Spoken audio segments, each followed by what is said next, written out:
All right, I'm gonna give everybody a few. I know we're late. I apologize.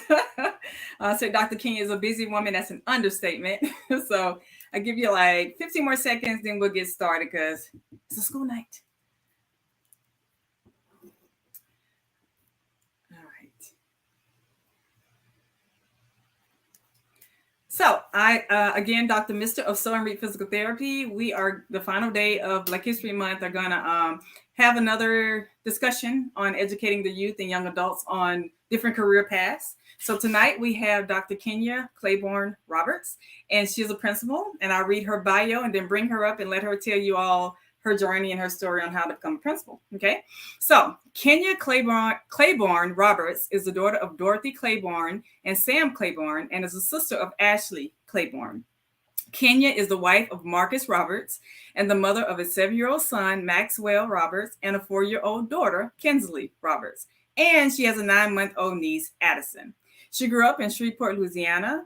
Kenya has obtained a bachelor's degree in secondary mathematics education from Southern University and A&M College, a master's degree in education focusing on administration and supervision from Louisiana State University in Shreveport, and a doctorate degree from Walden University in teacher leadership. Kenya has taught mathematics students, taught alternate certification, been a math interventionist, a master teacher, an intervention specialist, and an assistant principal. Currently, she is the principal at Dr. Joseph Samuel Clark Elementary School. She is the owner of A&K Tax Services and the owner of PACE Educational Consulting. Go ahead, girl. Her experiences have enabled her to see what it takes to close the achievement gap for children. She is on the board of directors for 3L Foundation. And then I see America there. And I'm sorry, for 3L Foundation. Kenya is an active member of her church, which is the Greater Pleasant Grove Baptist Church. Kenya has led 50 plus etiquette workshops in the state of Louisiana and continuously speaks, motivates, and mentors youth in this city. When Kenya is not teaching teachers, leading workshops, or mentoring students, she enjoys playing with her kids, going on family trips, shopping, and party planning. All right, y'all, let's not wait any longer. Let's bring up Dr. Kenya. Where you are. There you go. Hey, hey. Hello. Thanks How for the introduction. I'm good. All right. So I brought you on tonight again to educate the youth on being a principal. What's your story? What's your journey? So we'll go down the list of questions. So tell us about yourself. I gave some of your educational, but what other type of special organization are you a part of that you want to just shout out or recognize? I'm a part of like quite a few organizations, but as it relates to the job that I do now, I have joined a lot of organizations as far as being part of the chamber board and being part of NAPSE, which is the National Association of Black Educators. Okay. Being a part of different organizations that are about pouring into children and about making sure that our babies are ready for everything they'll see in the ever-changing world. Gotcha. And I see on here that you are also in a sorority. So which one are you a member of? Yes, I am a member of Delta Sigma Theta sorority. All right. And Phi Delta Kappa sorority, what is that one? Yes, Phi Delta Kappa is an educational sorority. Okay. So it's filled with all educators or anybody who's worked in the field of education. Gotcha. All right. And is that an undergrad type, or is it something you did after you graduated and became a principal or got into your education? It was after. Okay. So it's like a graduate type of sorority organization. Absolutely. Okay. So let's see. Tell us what you do on a daily basis. What is the life of a principal like? Okay. Well, I will start by saying you create a schedule, but you don't get a chance to follow that schedule. Okay. It's busy. Like it's busy, it's nonstop, but it's all for the greater good of children. Absolutely. So on a daily basis, you may catch me in my office answering 100 emails, or walking around the campus, checking in with students and teachers. I am a teacher of teachers. Okay. So I spent a lot of time doing professional development weekly with my teachers. Okay. When I arrive on campus, the first thing I do is make sure I walk around to the classes so I can see what's going on. First thing in the morning, check to see if there's anything I need to address before the day gets going. And then again, I'm in there doing walkthroughs, observations, meeting with parents, meeting with teachers, and again, completing their professional development before the week is out. Gotcha. Okay. And so how did you find out about the career of being a principal? I mean, everybody knows if you go through school, you know what a principal is, but what made you decide to go that route? Well, what's really interesting is I didn't want to be a principal at first. Okay. My mom is an educator, or she was an educator. She retired. So she taught history. So I've always struggled between if I want to teach history or want to teach math. Okay. So I end up being a teacher of mathematics students. Absolutely loved it. Decided that my career goal was to be a middle school math supervisor because I taught middle school math students. So I just wanted to be middle school math supervisor. Well, Okay. as I got into teaching math and got more involved, became a math content coach, became an intervention specialist, and doing all those things, I realized people that are in those roles, they never leave. They never leave those. They're there for like 20 years. Got and it. so my advisor, when I was getting my master's, said to me, why are you just doing supervision? Why don't you try to do administration as well? And I said, well, I don't think I want to be a principal. She said, well, maybe one day you may want to. So I ended up being an assistant principal. And I said, okay, this is as far as I'm going. I'm not going to be a principal. And then in the assistant principal role, spending so much time with the principal, I was like, man, I can do this. I can do what they do. So I was only assistant principal for 1 year. And then the next year I became a principal. Nice. See, and it's always the things we don't want to do that we it's kind of crazy. All right. So of course you named one of your mentors, but any other mentors or coaches that helped you along the way as becoming a principal? Yes. Jean Ware, she was my math supervisor when I first came into the district and began teaching math. And she just had this way of, I always tell everybody, this is so crazy. She had this way of like telling you off and you didn't even know she told you off. Like she would just like get you together and you didn't even realize she just got you together. I love it. I was like, this lady, people, like she's talking to these people and they don't even realize she's like going off on them. But she was like, so calm, straight face, like. But she was like always like in my corner. Like my first year, she's the one who sent me to New York to help write the Macmillan McGraw-Hill mathematics textbook. All right. So she always just pushed me to do more. One of my principals that's a good friend of mine now, he got me into doing the professional development because he always talked about you should share what you're doing with other teachers. So I got involved with Dr. Perry Daniel in doing that. That was my principal. And finally, Cedric Clark was my principal. Dr. Cedric Clark was my principal when I was a master teacher at Mansfield High School. And he was that person that focused on building relationships. And once you build relationships and teachers are on your team, if they're happy, then the students are going to be happy and everything is going to work out. So like he was the one who helped me with that part of it.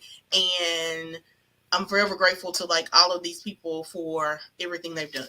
Gotcha. All right. So of course you have to have at least a bachelor's degree to be a teacher. Am I correct? Correct. Okay. What about being a principal? Do you need a higher level than a bachelor's degree? Yes, you have to have your master's degree. Okay. In administration. Okay. Or leadership. It has to be in that. It has to be in that area. Because for example, like PT, you don't have to major in biology to go in PT school, but you have to. Right. Like you have to have been, to be a principal, you have to have been in education for at least 5 years. Like teaching or some type of education for at least 5 years to be the principal. And you do have to have a master's degree in leadership, educational leadership, or that's what it's changed to now, educational leadership, but it used to be administration. So if you have a degree, a master's in administration or educational leadership, you can be a principal. Gotcha. Okay. So when you were in undergrad, what did you major in? What was? When I was in undergrad, I majored in secondary mathematics education. Okay, so you already knew you wanted to go to math, right? Okay, gotcha. All right, and then I just asked you that when you said the master's degree is the highest degree that you really have to get the baseline, actually, that you have to get in your area. Is there a certain type of skill or personality types that you think a person needs to be a principal? You have to remain flexible. Again, like I said, you may create a schedule, or you think like, I'm going to do this today, I'm going to do that today, but you have to remain flexible because it may not always work out that way. Got it. And you have to be consistent. You have to be, everybody's not really organized. I'm just a little OCD, but everybody's not really, really organized, and they can still be fine. But you definitely have to be consistent. Okay. And you have to be driven to do this work, because if you're not, then everything is going to just come tumbling down, because, you have to know that, just to be honest, this isn't about pay. You are not getting paid for the work that you're going to do. I hear you. Yeah. So. Changing lives, like you said, like, ooh, yeah. All right. And now, what are some of the pros or benefits of being in your career? One major thing that I think a lot of people have kind of gravitated to in the education field, definitely is the hours. Because it's a just like 8 to 5. If you're there to 5, may not probably want 7:30, 3:30, and then you have all holidays off, all weekends off. Like, everybody loves that schedule. And then you have a summer break. Some principals have a summer break. Some principals do not, but you still have that opportunity to have some type of break. And the other thing is, when you have kids and you know what's going on in education, you can help them to do what they need to do because you're there and you know what's going on. Absolutely. So you said some principals do not have a summer off. Like, why? What would be the reason that they would not? Okay, if you're a high school principal, you don't really have a summer off, because you have to prepare for sports. You have to prepare for so many things. So now high school principals are kind of pretty much like year round. They can take like 2 weeks off to do vacation or whatever, but it's not like where you have a summer off. But as a principal, like where the teachers may have 2 months off, as a principal, you'll probably only have like 1 month off. Okay, got it. Okay. So what are on the opposite side of that? What are some of the drawbacks of being a principal that you you have to know, I'm going to say, fight the battles that you can, and the ones that, you can't, you have to learn to let those go. You want your parents to be involved, but you might not always be able to get them involved. Gotcha. Because everybody doesn't have the same passion about teaching. And teaching doesn't pay that much. Okay. You don't always get really, really quality people, because some people are there as a career. Some people are just there as a job. There's a difference between having a job and having a career. If this is just a job for you, then you want to know how much you're going to make. And if you find something else making higher amount, you gone. Right. But if this is a career for you and you're really about impacting the lives of children, then you're going to be here, and the salary isn't going to matter. So those are the things that you struggle with, is like finding quality people that really, really want to be here and really, really want to do this, and being able to keep the parents actively involved. Okay. Gotcha. All right. We got a little bit. Is it delayed on your end a little bit? Did you see any of that? A little bit. No. Okay. All right. So here we go. Last question. Because I know I had a question on there about COVID, but that I designed this when COVID was rampant, and of course it was affecting the schools.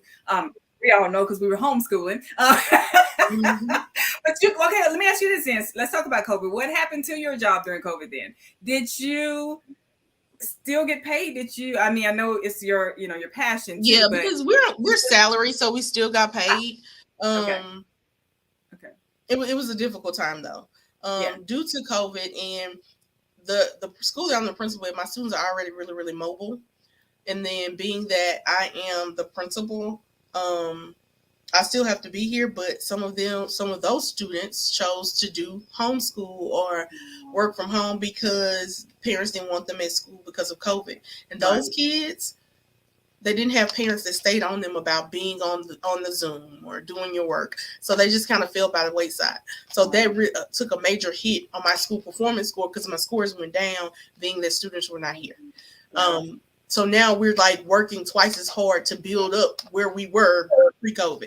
Gotcha. Okay. So what advice would you give to any young person or someone in college who's interested in becoming a principal or going to education? What advice would you give them about moving forward on that path? I would just say, make sure it's something that you really, really want to do. Know that every day is not going to be a cakewalk. Every day isn't going to be just like the best day. Make sure that when you go in knowing that you're going to be a lifelong learner. Nothing is ever going to be done overnight. You're going to be a lifelong learner. And again, control the things you can, and the things you can't, you have to let them go. Don't worry about it. Okay. Well, Dr. Kenya, I appreciate you for your time, y'all. If you want to contact her, you don't mind me sharing your information to anybody that's interested in becoming a principal or even going in education, principal assistant, any of those teachers. That's Dr. Kenya's contact information. You can reach out to her if you have any questions. And is there anything else you want to share, or we're good? No, good. I'm just appreciate the time and the opportunity to talk to you guys tonight. All right. Thank you so much. I appreciate you. All right. Thank you. Have a good night. All right.